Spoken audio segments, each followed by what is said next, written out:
Hey folks, how are you doing? I hope you are great.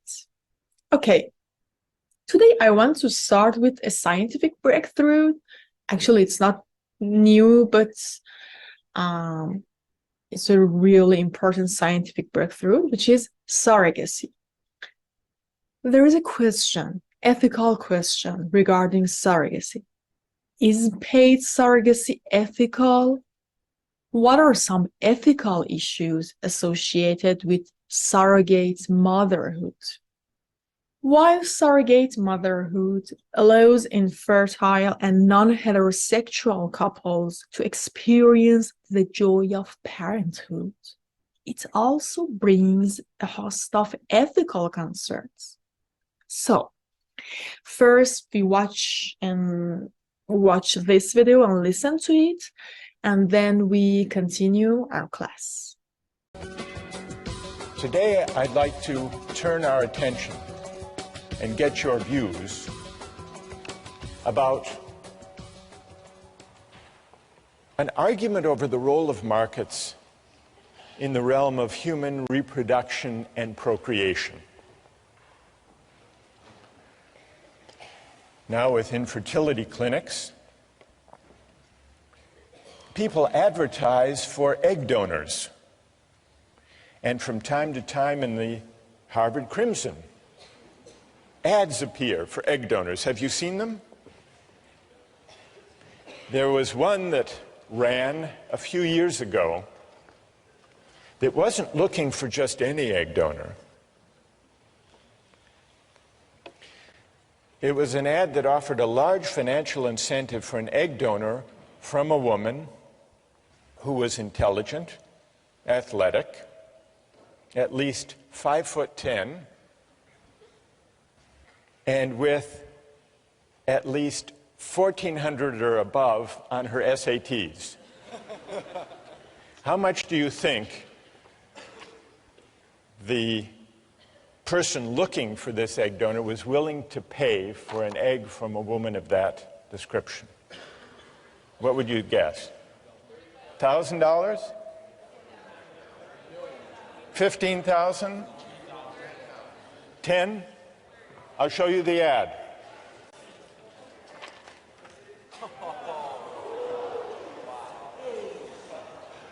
$50,000 for an egg, but only a premium egg.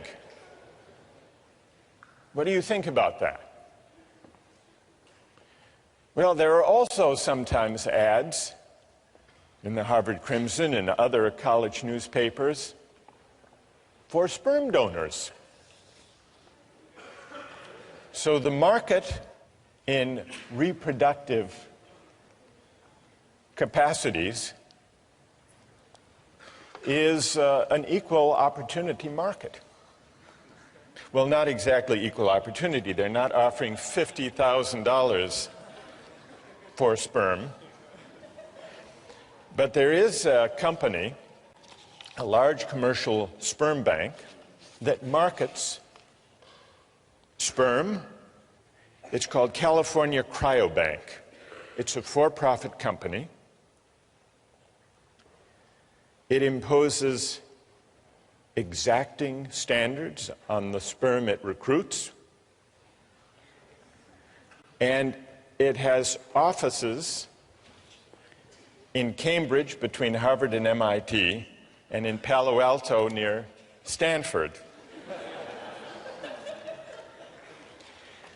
Cryobank's marketing materials play up the prestigious source of its sperm. Here is from the website of Cryobank the information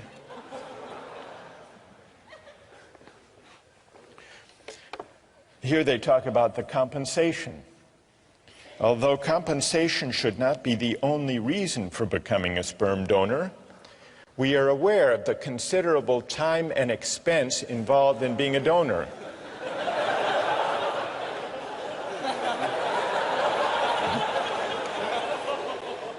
So, do you know what they offer? donors will be reimbursed $75 per specimen,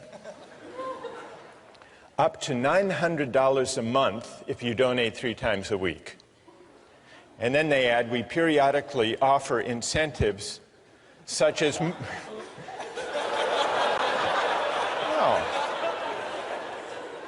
such as movie tickets or gift certificates for the extra time and effort expended by participating donors. It's not easy to be a sperm donor. They accept fewer than 5% of the donors who apply. Their admission criteria are more demanding than Harvard's. The head of the sperm bank said the ideal sperm donor is 6 feet tall, with a college degree, brown eyes, blonde hair, and dimples. For the simple reason that these are the traits that the market has shown the customers want. Quote, quoting the head of the sperm bank, if our customers wanted high school dropouts, we would give them high school dropouts. So here are 2 instances, the market in eggs for donation and the market in sperm, that raise a question about whether eggs and sperm should or should not be bought and sold for money. As you ponder that, I want you to consider another case involving a market and, in fact, a contract in the human reproductive capacity. And this is the case of commercial surrogate motherhood. And it's a case that wound up in court some years ago. It's the story of Baby M. It began with William and Elizabeth Stern, a professional couple, wanting a baby, but they couldn't have one on their own, at least not without medical risk to Mrs. Stern. They went to an infertility clinic where they met Mary Beth Whitehead, a 29-year-old mother of 2, the wife of a sanitation worker. She had replied to an ad that the center had placed, seeking the service of a surrogate mother. They made a deal. They signed a contract in which William Stern agreed to pay Mary Beth Whitehead a $10,000 fee plus all expenses, in exchange for which Mary Beth Whitehead agreed to be artificially inseminated with William Stern's sperm, to bear the child, and then to give the baby to the Sterns. Well, you probably know how the story unfolded. Mary Beth gave birth and changed her mind. She decided she wanted to keep the baby. The case wound up in court in New Jersey. So let's put aside any legal questions and focus on this issue as a moral question. How many believe that the right thing to do in the Baby M case would have been to uphold the contract, to enforce the contract? And how many think the right thing to do would have been not to enforce that contract? So it's about, the majority say enforce. So let's now hear the reasons that people had, either for enforcing or refusing to enforce this contract. First, from those, I want to hear from someone in the majority. Why do you uphold the contract? Why do you enforce it? Who can offer a reason?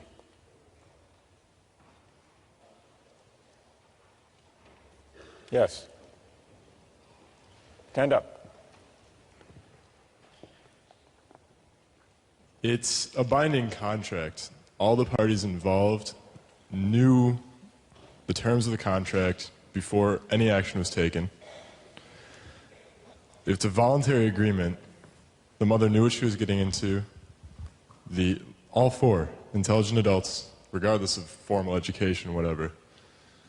So it makes sense that if you know what you're getting into beforehand and you make a promise, you should uphold that promise in the end. Okay. A deal is a deal, in other words. Exactly. And what's your name? Patrick. Is Patrick's reason the reason that most of you in the majority favored upholding the contract? Yes? All right, let's hear now someone who would not enforce the contract. What do you say to Patrick? Why not? Yes. Well, I mean, I agree. I think contracts should be upheld when all the parties know all the information. But in this case, I don't think there's a way a mother, before the child exists, could actually know how she's going to feel about that child. So I don't think the mother actually had all the information. She didn't know the person that was going to be born and didn't know how much she would love that person. So that's my argument. So you would not, and what's your name? Evan Wilson. Evan says he would not uphold the contract because when it was entered into, the surrogate mother couldn't be expected to know in advance how she would feel. So she didn't really have the relevant information when she made that contract. Who else? Who else would not uphold the contract? Yes. I also think that a contract should generally be upheld, but I think that the child has an inalienable right to its actual mother, and I think that if that mother wants it, then that child should have the right to that mother. You mean the biological mother, not the adoptive mother? Right. And why is that? First of all, tell me your name. Anna? Anna. Why is that, Anna? Because I think that that bond that is created by nature is stronger than any bond that is created by, a contract. Good. Thank you. Who else? Yes. I disagree. I don't think that a child has an inalienable right to her biological mother. I think that adoption and surrogacy are both legitimate trade-offs. And I agree with the point made that it's a voluntary agreement. An individual made it. It's a voluntary agreement. And you can't apply coercion to this argument. You can't apply the objection from coercion to this argument. Correct. What's your name? Kathleen. Kathleen, what do you say to Evan that though there may not have been... Evan claimed that the consent was tainted not by coercion, but by lack of adequate information. She couldn't have known the relevant information, namely how she would feel about the child. What do you say to that? I don't think the emotional content of her feelings plays into this. I think in a case of law, in the justice of this scenario, her change of feelings are not relevant. If I give up my child for adoption and then I decide later on that I really want that child back, too bad. It's a trade-off. It's a trade-off that the mother has made. So a deal is a deal. You agree with Patrick? I agree with Patrick. A deal is a deal. Yes. Good. Yes. I would say that, though I'm not really sure if I agree with the idea that the child has a right to their mother, I think the mother definitely has a right to her child. And I also think that there are some areas where market forces shouldn't necessarily penetrate. I think that the whole surrogate mother area smacks a little bit of dealing in human beings. It seems dehumanizing, and it doesn't really seem right. So that's my main reasoning. And tell us your name. I'm Andrew. Andrew, what is dehumanizing about buying and selling the right to a child for money? What is dehumanizing about it? Well, because you're buying someone's biological right. I mean, you can't, in the law, as it's stated, you can't sell your own child. Like, were you to have a child, I believe that the law prohibits you selling it to another person or selling it So this is into like slavery. baby selling. Right. To a certain extent. I mean, though there is a contract with another person, you've made agreements and whatnot, there is an undeniable emotional bond that takes place between a mother and a child. And it's wrong to simply ignore this because you've written out something contractually. All right, you want to reply to Andrew? Stay there. You point out there's an undeniable emotional bond. I feel like we're in this situation, we're not necessarily arguing against adoption or surrogacy in itself. We're just sort of pointing out the emotional differences. Well, but wait, I mean, it's easy to break everything down to numbers and say, oh, we have contracts like you're buying and selling a car. But there are underlying emotions. I mean, you're dealing with people. I mean, these are not objects to be bought and sold. All right, what about Andrew's claim that this is like baby selling? I believe that adoption and surrogacy should be permitted. Whether or not I actually will partake in it is not really relevant, but I think that the government should give its citizens the rights to allow for adoption and surrogacy. But adoption is not, according to Is the law. adoption baby selling? Well, do you think you should be able to bid for a baby that's up for adoption? That's Andrew's challenge. Do I think I should be able to bid for a baby? I'm not sure. It's a market. I mean, I feel like the extent to which it's been applied, I'm not sure if the government should be able to permit it, and I have to think about it more, but... All right, fair enough. Are you satisfied, Andrew? Well, yeah, I mean, I think surrogacy should be permitted. I think that people can do it, but I don't think that it should be forced upon people that once the contract is signed, it's absolutely like the end all. I think that it's unenforceable. So people should be free, Andrew, to enter into these contracts, but it should not be enforceable in a court. Not in a court, no. Who would like to join on one side or the other? Okay, I want to start with the concept of ambiguity. Ambiguity is the essence of human experience. And if we delve deeper into our day-to-day life, we may easily reach this ambiguity.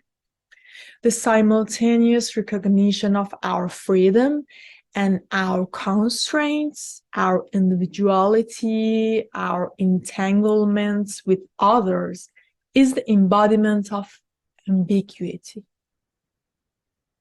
I will give you a very brief summary of one part of ethics of ambiguity, and the book from written by Simone de Beauvoir, and then I want you to find a possible resonance that it can have with the world of science and the matter of ethics in it.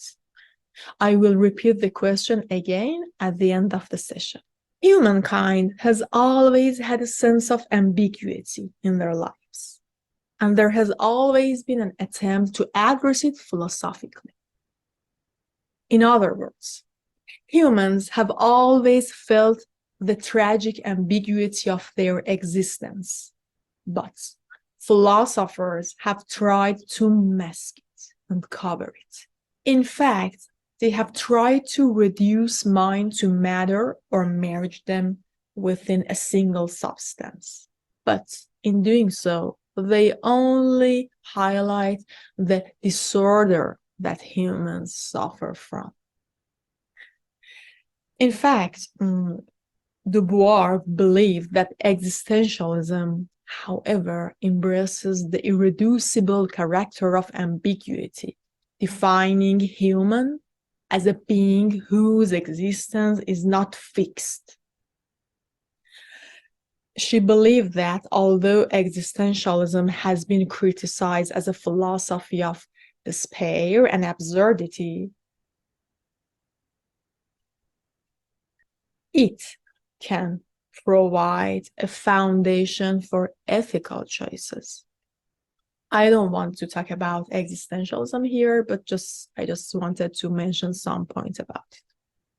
Humans are responsible for their actions, and their failure cannot be expiated by divine power. By accepting the ambiguity of human existence, individuals can assume responsibility for their action and choices without relying on external justifications or values. Freedom, in fact, according to Dubois, is the source from which all significations and values spring, and it is the original condition of all justification of existence. The humans who seek to justify their life must want freedom itself absolutely and above everything else.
Freedom is the source of all justification of existence.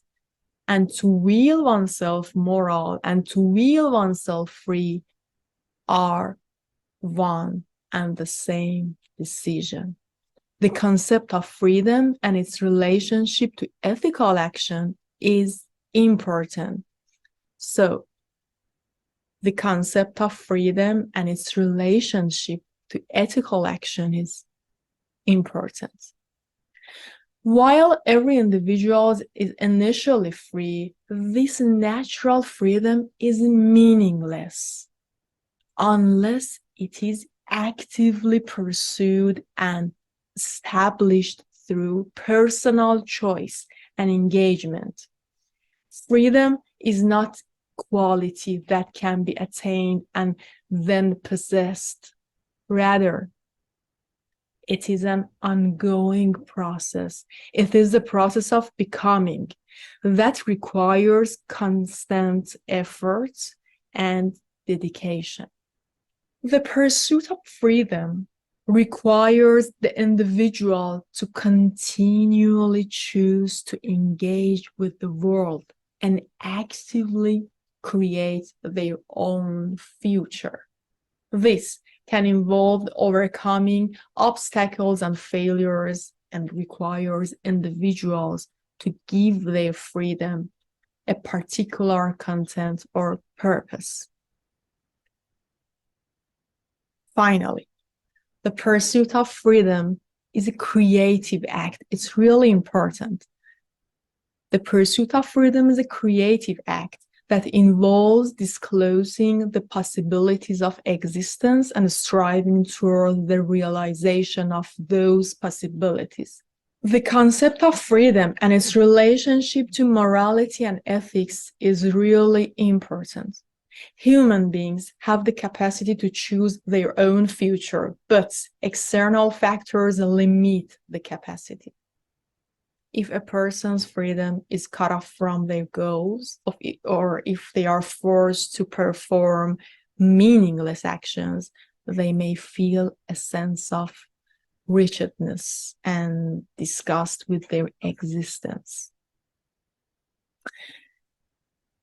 In fact, Dubois believes that human beings have the ability to transcend their limitations and achieved through freedom, through actions, escape, political struggle, or revolution. Okay, I think you may find this session a little bit ambiguous and you cannot find the matter of actually science in it, but this session is really relevant regarding ethics in science.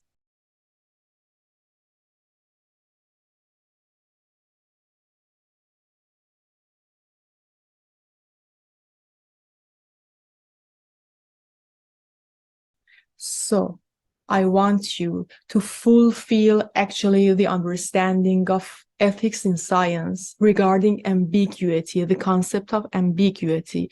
I want you to write an actual situation in your life, in history, or in what you watched once in a movie, etc., that resonates with the world of science and the matter of ethics in science and ambiguity.